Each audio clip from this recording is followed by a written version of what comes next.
啊，让他我热烟管还来垮，一马桥都炸弹了，我热烟温好吓人，桥都炸弹了，洞子温完了。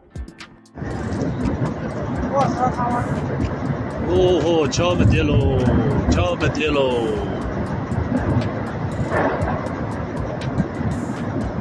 桥垮完了。桥垮完喽。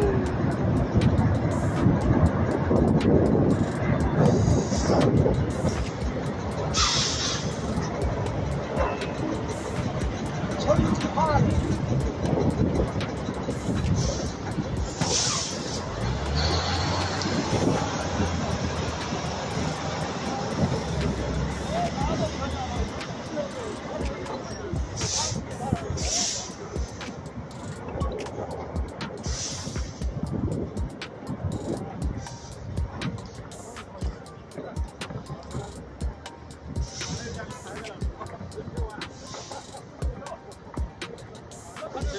这个你看了没有？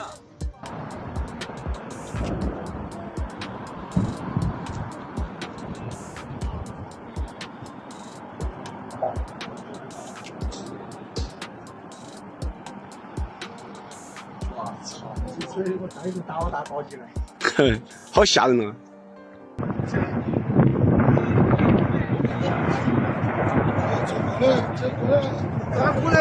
今儿了，国道又堵死了，两头都堵了，这批山马上要垮了，哗哗哗的响了。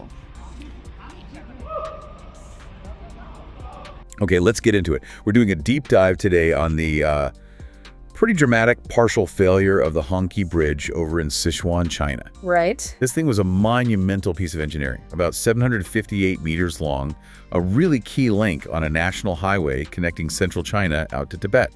A huge project. Built by the Sichuan Road and Bridge Group, a very established company. Exactly. And here's the core of it, the thing that makes this so astonishing.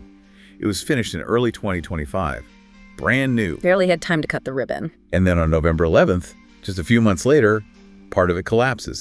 So the big question for our deep dive is, was this just shoddy work or is something else going on? And what's so fascinating is that the early analysis really draws a clear line in the sand. Okay. The preliminary findings, they point overwhelmingly toward external geological factors, a natural event. So not the bridge itself, not a flaw in the design or the concrete. It seems not. We have to be really clear here. A structural failure, that means the engineers got it wrong. A geological failure, that means the ground itself gave way. The ground pulled the rug out from under it. That's a perfect way to put it. So if it wasn't the build quality, what kind of force are we talking about here? Just a small section. The reports mention the approach bridge, the roadbed, piers, decks. The immediate trigger was a truly catastrophic landslide. Just massive. How massive? Well, the estimates are around 3 million cubic meters of rock and earth. 3 million, I can't even picture that. To give you a sense of scale, that's enough material to fill something like 1,200 Olympic-sized swimming pools. Wow. So it wasn't just some dirt sliding down. It was a whole section of the mountain basically detaching and taking the bridge's foundation with it. That's terrifying. Yeah. But I read something in the reports, a detail that sort of turns this from just a tragedy into something else entirely. Yes. This is the real aha moment of the whole story, I think. They saw it coming. They did. Warning signs were detected on November 10th, a full 24 hours before the collapse. A whole day. What kind of signs are we talking about? These weren't subtle, little sensor readings. We're talking visible cracks opening up in nearby roads and slopes. Actual visible terrain shifts. The ground was deforming. But hold on a second. If the mountain was that unstable enough to cause a slide of that magnitude, shouldn't the initial geological surveys have flagged this risk before they even broke ground? And that is the central question, isn't it? That's what the full investigation is looking into right now. Right. But what matters in the immediate aftermath is that the monitoring systems they did have in place, they worked. They worked perfectly. Flawlessly. As soon as those signs appeared, authorities shut the bridge down, evacuated all traffic. And because of that, no casualties, no injuries. Zero.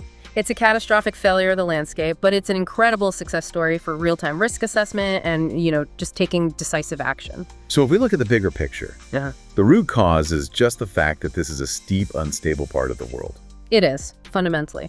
But they are looking at a couple of potential triggers. Okay, like what? Well, there's a nearby hydropower station, the Hongqi hydropower station.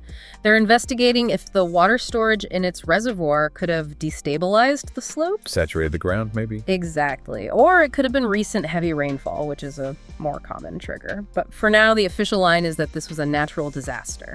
An act of nature, not an act of poor engineering. So when you boil it all down, the takeaway here seems to be twofold.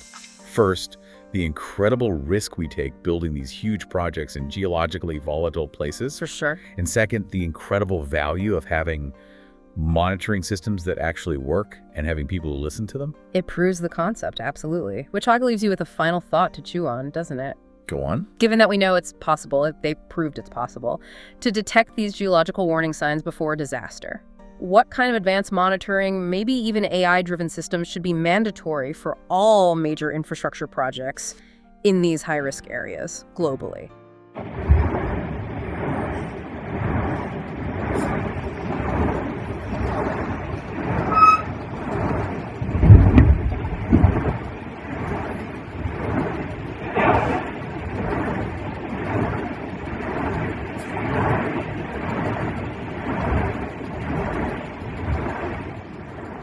In the quiet mountain region of Sichuan, China, a bridge that symbolized progress has now become a symbol of concern.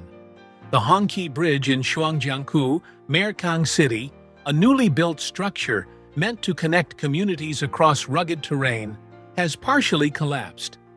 Thankfully, no lives were lost, but the event has raised urgent questions about safety, stability, and the impact of changing environmental conditions. On the morning of November 11, 2025, a section of the Hongqi Bridge gave way after officials had closed it to all traffic just 1 day earlier. The closure was prompted by the discovery of cracks along the nearby mountainside and signs of shifting terrain, a critical warning that something beneath the surface was going wrong. Shortly after the closure, part of the bridge's approach span collapsed, sending tons of concrete and soil tumbling into the valley below. The landslide that followed left a deep scar across the area. But thanks to early detection and quick action, no vehicles or workers were on the bridge when it gave way. Preliminary investigations suggest that the collapse may have been linked to cracks in the mountain slope, possibly worsened by water accumulation from a nearby reservoir. Experts believe that continuous seepage could have weakened the soil and reduced the slope's ability to support the bridge's foundation. While the bridge had only been open for a few months,